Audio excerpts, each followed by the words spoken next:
ایسے ہوتے ہیں جو بڑے ہی تجزیہ نگار بنتے ہیں،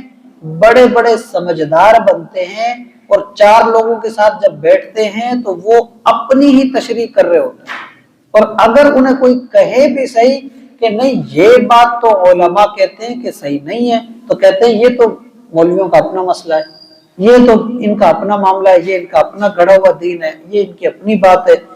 اس طرح کے الفاظ میں وہ بات کو اپنی رد و بدل کر کے اور اپنی بات کو آگے رکھ دیتے ہیں، اور کہتے کیا ہیں کہ یہ بس اصل یہ ہے۔ کئی ایسے معاملات ہوتے ہیں جہاں پر دین ہمارے لیے سختی کرتا ہے، دین سخت حکم دیتا ہے، دین پابند کرتا ہے، بہت سارے ایسے مقام ہیں۔ در حقیقت وہ پابندی، وہ سختی ہمارے لیے فائدہ مند ہوتی ہے، لیکن ہم وہاں پہ کئی ایسے لوگ ہمیں ملیں گے جو یہ کہتے ہیں نہیں نہیں نہیں نہیں یہ غلط ہے، دین ایسا سخت نہیں ہے، دین کے اندر زبردستی نہیں ہے،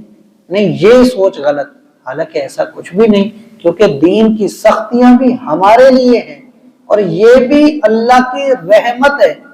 قتل کا بدلہ قتل ہے تو کیا کہیں گے دین ظالم ہے؟ کیونکہ اس نے یہ نہیں کہ قتل کا حکم دیا، اس لیے قتل کا حکم دیا تاکہ لوگ قتل کرنے سے بچیں۔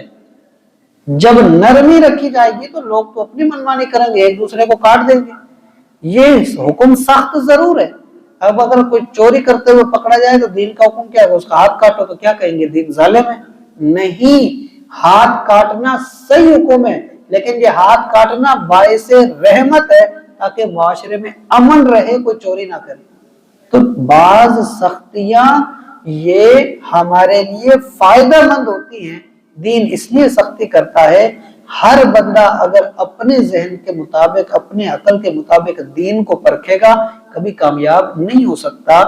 دین کو دین داروں سے مطابق چلا جائے، سمجھا جائے، پوچھا جائے، تو پھر ہے کہ دین کی اصل ہمیں سمجھ آتی ہے۔ یہاں جو سمجھایا جا رہا ہے وہی ہے، فرمایا ان اذا سمعتم، جب تم کہیں بیٹھو اور یہ سنو کہ آیات اللہ، اللہ کی آیتیں ہیں، اللہ کا فرمان ہے، اللہ کے احکامات ہیں، اور یکفر بہا ویستہزأ بہا، ان کا انکار کیا جائے یا پھر ان کا مذاق اڑایا جائے کہ یہ دین کا ہے، یہ دین ایسے بولتا ہے، یہ دین ایسے بولتا ہے، یہ بھی دینی احکام ہے، یہ بھی کوئی دینی احکام ہے، یہ کون سا دین ہے، یہ کون سا طریقہ۔ بہت سارے لوگ ہوتے ہیں ایسی باتیں کرتے ہوئے جو دین کی چند ایک چیزیں اٹھا لیتے ہیں، بعض لوگوں کے بعض انداز اٹھا لیتے ہیں، یا بعض عوام جو جاہل ترین عوام ہو ان کی چیزوں کو اٹھا کے، اور پھر سوشل میڈیا کو اگر دیکھا جائے تو بہت سارے لوگ بہت ساری چیزیں اٹھا رہے ہوتے ہیں۔ مثال کے طور پہ کئی چیزیں آپ کو ملیں گی، مزارات کے اوپر عوام جاتی ہے،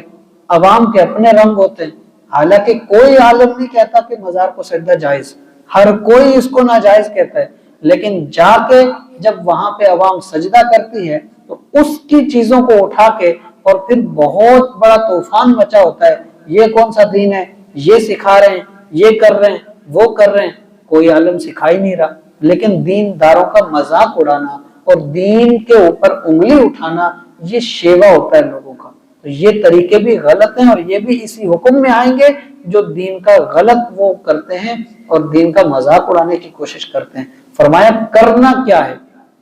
جب ایسے لوگوں کو پاؤ یا ایسی گفتگو کو سنو، تو پہلی چیز فرمائی فلا تقعدوا معهم، ان کے ساتھ اٹھنا بیٹھنا ختم کر دو۔ فلا تقعدوا معهم، ان کے ساتھ اٹھنا بیٹھنا ختم کر دو، ان کے ساتھ محفلیں توڑ دو، ان سے جدائی اختیار کرو، حتی یخوضوا فی حدیث غیرہ، یہاں تک کہ وہ اپنی بات کو چھوڑ نہ دیں، کوئی اور بات کریں تو ٹھیک ہے، لیکن جب یہ باتیں کریں ان سے الگ ہو جاؤ، ان کو چھوڑ دو، ان کے اوپر سختی۔ اور اس میں علماء کئی چیزیں بیان کرتے ہیں، مطلب اس سے ایک چیز یہ بھی ہے کہ جب ایسی کوئی بات سنو تو تین صورتیں بنتی ہیں۔ بندہ اتنا صاحب اختیار ہوتا ہے کہ سختی کر کے انہیں روک سکتا ہے، تو پہلی چیز یہی ہے فوراً اسے روکا جائے کہ بھئی یہ غلط، اس کو چھوڑ دو، سختی کر کے اسے روکا جائے۔